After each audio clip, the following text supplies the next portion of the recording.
ఏదో లోకంలో ఉన్నట్టున్నారు. ఈ చీర మా తులసికి నచ్చుతుందంటారా?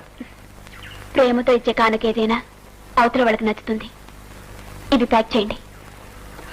నేను వెళ్ళొస్తాను. నేస్తాం. వెళ్ళిపోతున్నారా? మళ్ళీ మనం కలుసుకుంటామా? ఎవరు ఎప్పుడు ఎలా కలుసుకునేది నిర్ణయించేది ఆ భగవంతుడు. నేను వెళ్ళొస్తాను. డబ్బు తీసుకోండి. ఎవరి తోడు ఎన్నాళ్ళున్నా